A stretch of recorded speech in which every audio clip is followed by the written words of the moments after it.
Alors nous rentrons dans la mine. Bah oui. Oh, il y a de l'eau là.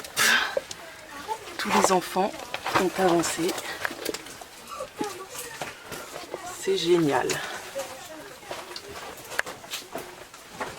Émilie, qu'est-ce que tu peux nous dire sur cette mine? Alors c'est une mine de cuivre où on a extrait du cuivre, du plomb et de l'argent au 19e siècle. Donc c'est une mine qui a plus de 150 ans, qui a été creusée à la force des bras par les hommes, par les mineurs de l'époque qui étaient souvent des paysans qui venaient creuser les dimanches pendant leur temps libre. Et c'est une belle mine qui est profonde, qui est saine. On va pouvoir aller explorer jusque très loin. Génial.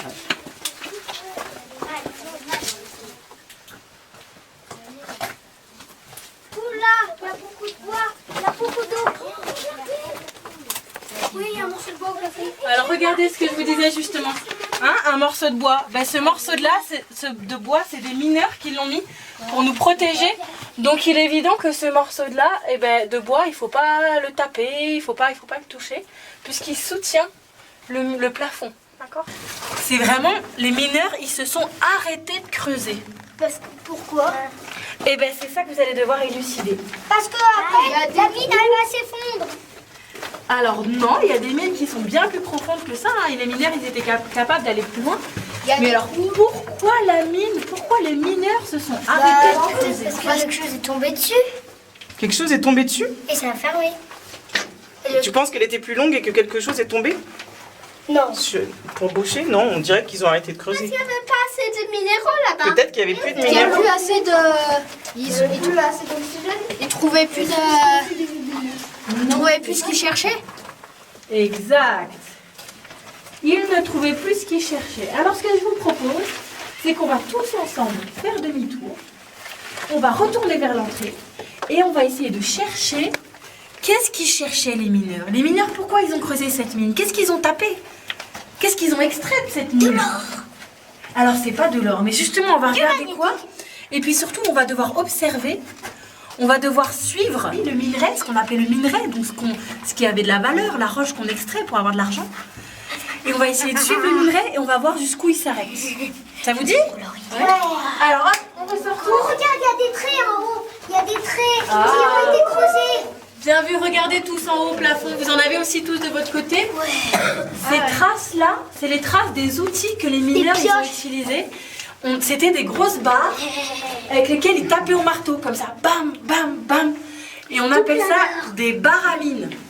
C'est des barres pour creuser des mines. Des barres à mines. Et donc ça faisait une grosse barre, comme ça, ils tapaient au marteau, comme ça, sur la barre. Et on retrouve la trace de cet outil. Vous verrez, hein, en passant, on le retrouve à plusieurs endroits. Parce qu'il faut imaginer que les gens qui habitaient ici, cette mine, elle a plus de 150 ans. Et les gens qui ont creusé cette mine, ils avaient comme vous, ils avaient qu'un simple marteau. Vous imaginez les jours, les mois, les années, les dizaines d'années qu'ils ont fait pour creuser cette mine. Ça leur a pris un temps pas croyable, au marteau. Vous vous rendez compte, le marteau? Bam, bam, bam. D'accord? Et comment ils ont mis pour tout la journée. là-haut au plafond?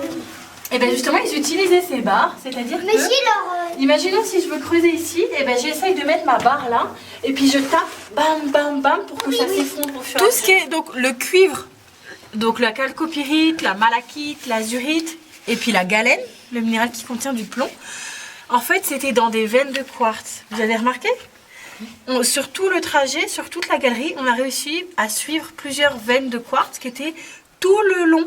En fait, je ne sais pas si vous avez remarqué, mais c'était à la même hauteur. Tout le long, on arrivait à suivre une veine de quartz. Ah, c'est parce qu'il n'y a plus de quartz. Et cette veine-là, qu'on retrouve encore ici, hein, vous voyez, ça, ici, là, regardez là. Ah, ça, c'est une veine de quartz, c'est notre même veine de quartz qui contient nos minéraux. Et bien, d'un coup, elle s'arrête. Elle disparaît. Pourquoi? Alors que pourtant, ça fait 50 mètres qu'on la suit. On la suit pendant 50 mètres, et puis d'un coup, ça s'arrête. Bah, elle s'arrête juste là où il y a le trou. Bah pourquoi une veine, elle s'arrêterait comme ça? Parce que les mineurs, ils ont creusé et ils ont creusé le trou et ça a cassé La veine? la veine. Oui, mais et après, ça n'a pas en face, continué. là, on devrait la retrouver là en face. Alors, je vous propose de vous retourner et de regarder la réponse. Cette roche-là, regardez comme elle est pourrie. Regardez ce que je fais. Non, d'accord? Elle est complètement pourrie. cette Ah, roche. je sais. Ok? Parce que sur tout ce trajet jusqu'au fond, et ben ça s'est effrité. Bah après c'est plus effrité. Après regardez là, j'arrive plus à faire ça. Là je fais ça, ça marche plus. Là c'est dur. Mais là, la roche elle est complètement pourrie. Vous avez vu en bas sur quoi il marche? Regardez, c'est complètement pourri tout ça. C'est des petits morceaux, on a pas ça là. Regardez, en bas on a plus ça. C'est propre là. Mais là c'est pourri. En fait, ce que vous avez devant vous, c'est une faille. D'accord? Une faille ou une fracture. En fait, ce que vous avez devant vous là, c'est une grosse faille, une grosse fracture.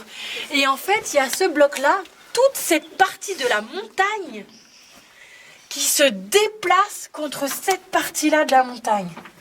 Et ces deux montagnes, comme ça, elles se déplacent. Et au bout du compte, cette partie de la roche qui est coincée entre les deux, Ça la râpe. ça la râpe et ça la détruit. Vous voyez comme elle est toute détruite. Elle s'est fait écraser entre toute cette partie-là de la montagne et toute cette partie-là de la montagne. Et alors imaginez... Ah, parce que c'est deux montagnes. Exactement. Et au bout du compte, on avait les deux montagnes comme ça et il y avait la veine de quartz qui passait comme ça. Et en fait, ça s'est décalé. Il y a du jaune là. Et donc la veine de quartz qui était là, et bien au bout du compte, sur ces parties-là de la montagne, et ben elle se retrouve beaucoup plus bas. En fait, elle se trouve Est-ce que vous comprenez? Exactement. Et en fait, la veine de quartz qui est à notre hauteur là, Et il le savait et ben pas. de ce côté-là, et ben ça se trouve elle est 10 mètres, 20 mètres, 1 km, 10 km, 50 km, 100 km sous nos pieds. On ne sait pas en fait. Et donc les pauvres mineurs, ils ont creusé. Ils sont tombés là-dessus. Ils ne savaient pas qu'ils allaient tomber là-dessus. Et ils sont tombés là-dessus. Et après, ils ont perdu la veine de quartz. Et la veine de quartz, où il y avait du cuivre, il y avait du plomb, de l'argent, et ben elle a disparu. Et ben, ils savaient pas que donc ils ont continué. Exactement. Ils se sont dit peut-être qu'on va le retrouver. Peut-être qu'ils se sont dit c'est juste une petite faille. C'est pas une grosse faille. Ça se trouve, elle est un peu plus loin, la veine de quartz. Et en fait, est-ce qu'il y en a qui sont allés jusqu'au bout? Ouais. Est-ce que vous en avez vu au bout? La Non. malachite, de l'azurite, calcopyrite? Non. Eh ben non. Et après, ils ont tout perdu. On n'a pas vu de quartz. Ils n'ont pas retrouvé la veine de quartz. Jamais. Pourquoi ils creusent pas chou? Ben, il faut creuser tout, hein. Comme je te disais, ils étaient au marteau, les gars. Hein. Ils n'avaient pas une foreuse, ils n'avaient pas un gros foreuse comme on voit au bord de la route. Là. Alors Clément, je vais te prendre ta main. Est-ce que tu as senti un peu la pierre? Tu as touché un peu la pierre depuis tout à l'heure? Pas trop. Pas trop? Tu vois, c'est doux. Hein. Regarde, ouais, si tu touches en haut, regarde plus haut là. Là, c'est tout doux. Ça va. Parce que c'est de l'argile. D'accord? Ah oui, ça c'est de l'argile. L'argile, c'est doux. Et puis en plus, cette argile, il est plein de petits micas, des minéraux qu'on appelle des micas, ce qui fait que ça brille. Et d'ailleurs, Christelle, on va s'en prendre pour faire du fer à paupières. Et en fait, un peu plus bas, alors pareil, hop, vas-y, avance d'un pas, ouais, là, encore, tu es presque, là, voilà, ça. Ici, à cet endroit-là, c'est pas doux, tu vois, c'est pas pareil, hein, le toucher. C'est beaucoup moins doux.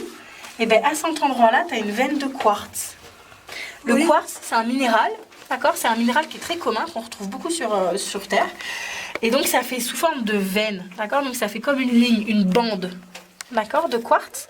Oui. Et dans cette bande de quartz, c'est là qu'il y a la minéralisation et les métaux que les mineurs voulaient extraire. Et dedans, il y a des jolis minéraux à des endroits. Il y a des minéraux bleus, mais bleus d'un bleu azur. Des minéraux verts, des minéraux jaunes, des minéraux gris. Donc on appelle, donc le bleu c'est l'azurite, le vert c'est la malachite, le jaune c'est la calcopyrite et le gris c'est la galène. Le gris il contient le plomb et l'argent. Et donc cette veine de quartz, les mineurs ils ont essayé de la suivre, tu vois. Et c'est justement cette veine de quartz qui a dicté l'orientation de la galerie. Tape un gros papillon comme ça. Il est pas mal, ce Alors, papillon. les ailes antérieures, est-ce qu'il y a des taches oranges sur les ailes antérieures? Non, il n'y a pas de taches oranges, donc c'est pas un moiré. Est-ce qu'il y a un ocelle noir vers le haut là? Ah oui, il y a des ocelles là, vous avez vu les ocelles là? Ah oui, il y a un point clair au milieu. voit. Donc c'est un satyre en fait. Un satyre, ok. Je saurais le reconnaître la prochaine fois. C'est mignon, Milou. Ah, voilà le satyre. Tu peux t'échapper. Il est ça. Il est passé derrière Alors moi. ça c'est une femelle. Là il y a encore une femelle. Le mâle il a les ailes bien noires. Oh mince, elle m'a sauté sur Ah, un nouveau papillon. On n'a pas vu aujourd'hui. C'est lequel? Le petit papillon orange là. Là, il y en a. l'Hespéridactyle. Et il est posé, en plus il est posé sur la plante qui se nourrit de sa chenille. Enfin, qui nourrit sa chenille. Oh, regardez, celui-là. On peut l'attraper? Alors celui-là, il n'y a même pas besoin de l'attraper. Vous voyez la couleur comme elle est, le beau orange. Et il a des petits points blancs derrière. Si vous C'est quoi ça? Ça, Il c'est était sur ma joue. Ça, c'est un cuivré. Belle couleur qu'il a là-bas. Ah oui, il est beau. Une belle couleur orange métallisée.